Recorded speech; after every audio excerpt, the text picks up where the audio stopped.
3 முட்டை வேக வச்சுக்கலாம். நம்ம முட்டை கிரேவி தான் செய்ய போகிறோம். அதுக்கு எண்ணெயை ஊற்றிக்கலாம்.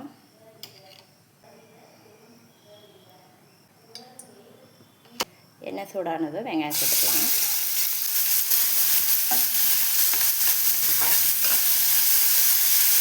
கூட 2 பச்சை மிளகாய் சேர்த்துக்கலாம்.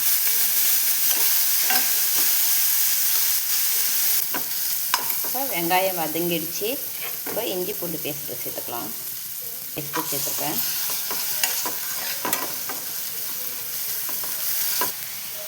இப்போ இது கூடவே இப்போ தேவையான அளவு உப்பு சேர்த்துக்கலாம்.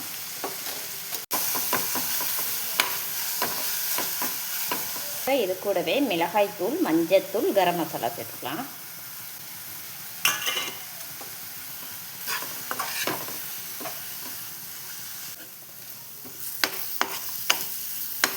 மசாலாலாம் போட்டு நல்லா வதக்கி விட்டுக்கோங்க. அரைச்சி வச்ச தக்காளி சேர்த்துக்கோங்க. நான் 2 தக்காளி அரைச்சி வச்சுருக்கேன் சின்னதாக. அதே மாதிரி அரைச்சி சேர்த்துக்கோங்க. தக்காளியை அரைச்சி சேர்த்துருக்கேன். நல்லா இந்த கிரேவியோட நல்லா வதக்கி விட்டுக்கோங்க.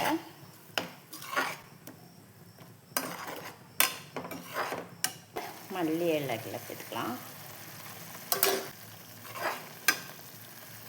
நான் தண்ணியை ஊற்றலை, தக்காளி அரைச்சி ஊற்றினேன். கொஞ்சமாக தண்ணி அந்த மிக்சியில் இருந்ததை கலக்கி ஊற்றிருக்கேன். இந்த தக்காளி அரைச்சி ஊற்றின பேஸ்ட்டுலேயே இந்த மசாலா நல்லா வதங்கட்டும். ஒரு 5 நிமிஷம் அடுப்புலேயே நல்லா வதங்கட்டும். நான் 3 முட்டை அவிச்சு இந்த மாதிரி சின்ன சின்ன பீஸ் போட்டு வச்சுருக்கேன். நம்ம இன்றைக்கி சப்பாத்தி தான் செய்ய போகிறோம். சப்பாத்தியும் முட்டை கிரேவி தான்.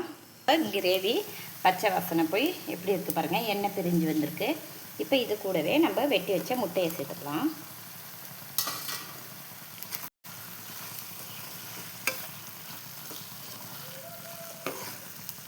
இந்த மாதிரி கிரேவி சப்பாத்திக்கு தொட்டுக்கிறதுக்கு ரொம்ப சூப்பராக இருக்கும்.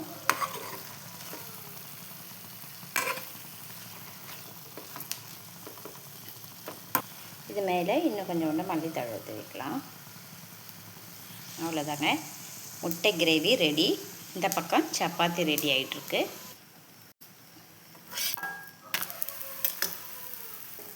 இன்றைக்கி எங்கள் வீட்டில் இதுதான் டின்னர்.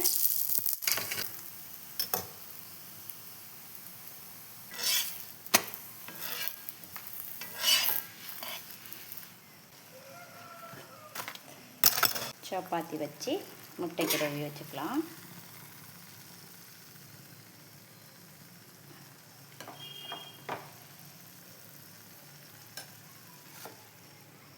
சூப்பராக ரெடி ஆகிடுச்சு. ஒரு 10 நிமிஷத்தில் நான் இன்றைக்கி முட்டை கிரேவியும் சப்பாத்தியும் ஈஸியாக செஞ்சு வச்சுட்டேன். வாங்க சாப்பிட்லாம்.